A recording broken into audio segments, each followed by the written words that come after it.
نیز یہ کہ روحانیت کی منازل طے کرنا چاہتا ہوں۔ ابھی سلسلہ سیفیہ میں لطیفہ قلبی پر ہوں۔ ٹھیک ہے علامہ صاحب، آپ کسی دن مائک پر تشریف لائیں، آن لائن پھر آپ سے تفصیل سے گفتگو ہوگی، پھر آپ سے جانیں گے کہ آپ کی چاہت کیا ہے۔ آپ کی چاہت جو ہے وہ وحدت الوجود والی ہے یا وحدت الشہود والی ہے، اسی کے حساب سے پھر فیض ہوگا نا۔ وحدت الوجود والی ہے کیونکہ آپ کے نام کے ساتھ قادری اور نقشبندی دو چیزیں لگی ہوئی ہیں۔ اب وہ جو دو چیزیں لگی ہوئی ہیں ان میں سے قادری سلسلہ وحدت الشہود والا ہے اور نقشبندی سلسلہ وحدت الوجود والا ہے، اس لیے میں ہوں کنفیوزڈ۔ نہیں، کنفیوژن کی وجہ یہ ہے کہ قادری سلسلہ وحدت الشہود کا ہے کیونکہ یہ مشرب محمدی ہے۔ سیدنا غوث اعظم رضی اللہ تعالی عنہ کا قدم اپنے جد امجد حضرت محمد رسول اللہ صلی اللہ علیہ وسلم کے قدم پر تھا، لہٰذا سیدنا غوث اعظم رضی اللہ تعالی عنہ کا جو مشرب باطن ہے وہ محمدی مشرب ہے۔ اب جو نقشبندی سلسلہ ہے، نقشبندی سلسلہ اس قابل نہیں ہے کہ اس کا مشرب ہو، ہے نا؟ یہ بھی دو سلسلوں کے ملاپ کا نتیجہ ہوا تھا۔ اس میں بھی جو سب سے زیادہ پرومیننٹ جو ولی گزرے ہیں وہ بہاؤالدین نقشبند رحمۃ اللہ علیہ، جن کا ملتان میں مزار ہے، وہ گزرے ہیں۔ ان کے علاوہ کوئی قابل ذکر ہستی سوائے مجدد الافسانی کے نہیں آئی قابل ذکر، جیسے غریب النواز۔ اچھا، ابھی جو میں نے بتایا تھا چشتیہ سلسلے کے بارے میں، تو چشتیہ سلسلے کا بڑا عمل دخل ہے اہل بیت، باطن میں اہل بیت کے ساتھ ان کا بڑا کلوز ریلیشن شپ چشتیہ سلسلے کی۔ اچھا، ذاتی طور پر مجھے جو ہے وہ پسند بھی یہی سلسلہ آیا، کیونکہ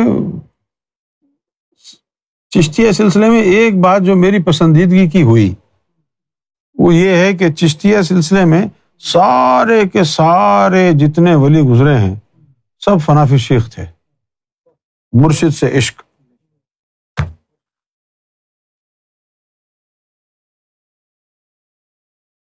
اب جیسے خواجہ غریب نواز کے جو مرشد تھے خواجہ عثمان ہارونی، وہ ایک دن انہوں نے کہا کہ بھائی ہم نے بہت غور و خوض کے بعد فیصلہ کیا ہے کہ ہم دین اسلام چھوڑ کے ہندو مت اختیار کر رہے ہیں۔ اب ان کے مریدوں نے جب سنا کر لیا بھائی مرشد کا دماغ خراب ہو گیا، یہ کیا ہو گیا ان کو؟ انہوں نے اعلان کیا کہ بھائی ہم نے اسلام کو چھوڑ دیا ہے اور اب ہم ہندو مت اختیار کریں گے۔ یہ کہہ کہ وہ جا کے مندر میں بیٹھ گئے، 3 سال تک مندر میں رہے، نکلے نہیں باہر۔ جب 3 سال بعد وہ باہر نکلے تو مندر کی چوکھٹ پر معین الدین چشتی رحمۃ اللہ علیہ بیٹھے ہوئے تھے۔ جیسے مرشد باہر نکلے انہوں نے پاؤں پکڑ لیے، انہوں نے نیچے دیکھا، ابے یہ کون ہے؟ انہوں نے کہا جی حضور میں ہوں۔ اچھا، باقی لوگ کہاں ہیں؟ بولا باقی سب بھاگ گئے۔ تو انہوں نے کہا کہ تو کیوں نہیں بھاگا؟ تو کیوں نہیں بھاگا؟ انہوں نے کہا جی میں کیسے بھاگوں گا، بھائی ہم تو گمراہ ہو گئے ہیں نا، تو کیوں نہیں بھاگا؟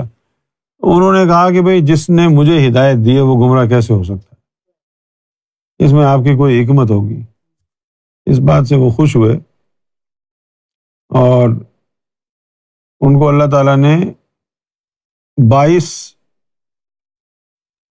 ولی یعنی 22 لوگوں کو ولی بنانے کی طاقت دی کہ جاؤ اپنے مریدوں میں سے 22 کو ولی بنا دو۔ اب مرید تو ایک ہی تھا، باقی تو سارے ادھر ادھر ہو گئے، تو سارا انہوں نے نزلہ غریب نواز پر ہی اتار دی۔ تو جس ان کی ولایت 22 ولیوں کی ولایت کے برابر ہے۔ خواجہ غریب نواز کی جو ولایت ہے،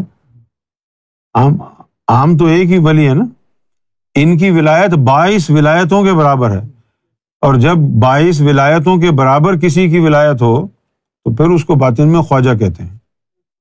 خواجہ کا کیا مطلب ہے؟ 22۔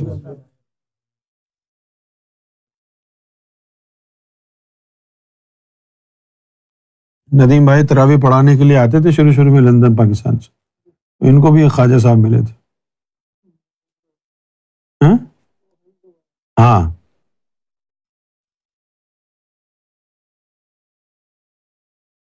اچھا، ان کو اتنا پیار تھا مرشد سے؟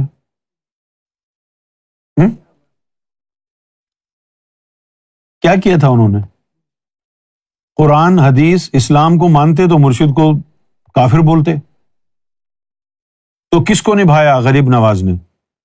قرآن کو نبھایا، اسلام کو نبھایا، یا مرشد کو نبھایا جو مندر میں جا کے بیٹھ گیا، جو کہہ کے چلا گیا کہ بھائی میں تو جو ہے ہندو مت اختیار کر رہا ہوں، اسلام کو چھوڑ رہا ہوں؟ اسی لیے کہتے ہیں کہ کفر کے بغیر فقر نہیں ہے۔ ایک وقت ایسا ضرور آتا ہے جہاں پر دین کو ہٹا کر مرشد کو رکھنا پڑتا ہے، نہ رکھو تو دین بھی گیا، مرشد بھی گیا۔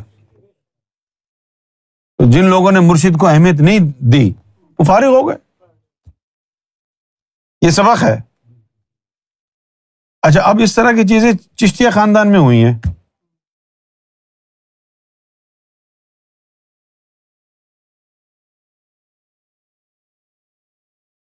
پھر ان کے مرید تھے خواجہ بختیار کاکی رحمۃ اللہ علیہ،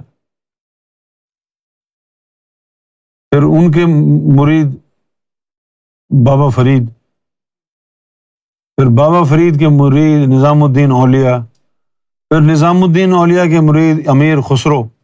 یہ سارے مرشد سے عشق کرنے والے تھے نا، فنافی شیخ تھے سارے۔ مجھے یہ رنگ بڑا پسند ہے، چشتیہ خاندان کا رنگ پسند ہے۔ قادری ہیں، ٹھیک ہے، صحیح ہیں قادری، لیکن ان کے یہاں جو ہے وہ رنگ کچھ اور ہے، قوالیاں اور سرور۔ قادری جو ہے وہ زیادہ مذہب کے قریب ہیں، مشرب محمدی ہے نا، اسی لیے وہ جو ہے نا یہ سب کچھ نہیں ہے، مشرب محمدی۔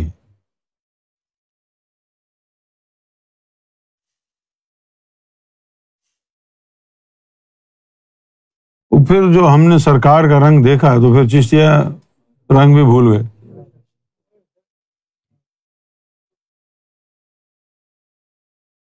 سرکار کی تو بات ہی الگ ہے۔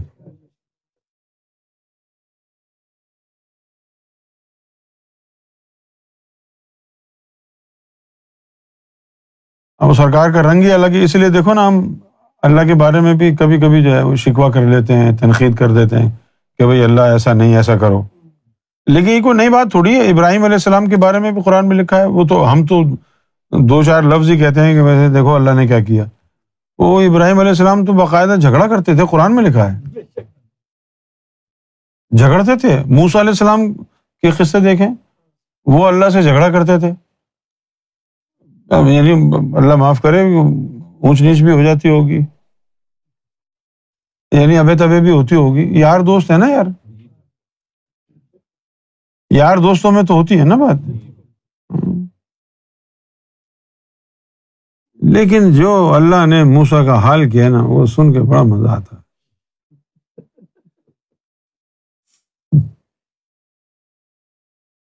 بہت زبردست۔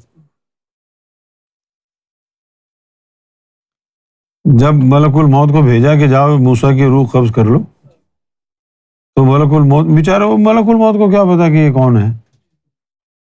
اس کا کیا رویہ ہو. ملک الموت نے عام جیسے وہ ہر نبی کے پاس گیا، اس نے سب سے پہلے کہا السلام علیکم، یہ وعلیکم السلام. اب پھر وہ قبض کرنی ہے دھاڑ. ملک الموت نے سلام کیا، سلام کر کے کہا کہ جی آپ کا بلاوا آ گیا ہے، آپ کی روح قبض کرنی. ایسا چماٹا مارا منہ پہ ملک الموت کے، 14 طبق روشن ہو. ملک الموت واپس کلٹی. اس نے جا کے اللہ کو کہا جی یہ کیا ہو. تو اب اللہ نے اس کو کیا کہا؟ اللہ نے اس کو کہا کہ دیکھو وگڑیاں تگڑیاں دا ڈنڈا پیر.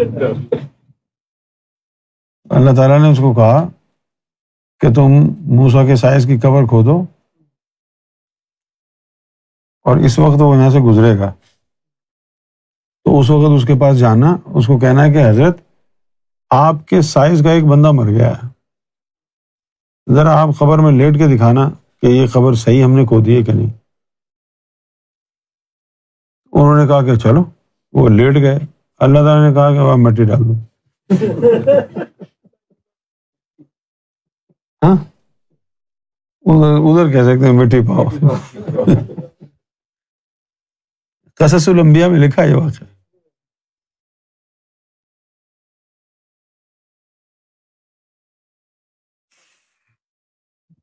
برہان رشید لاہور.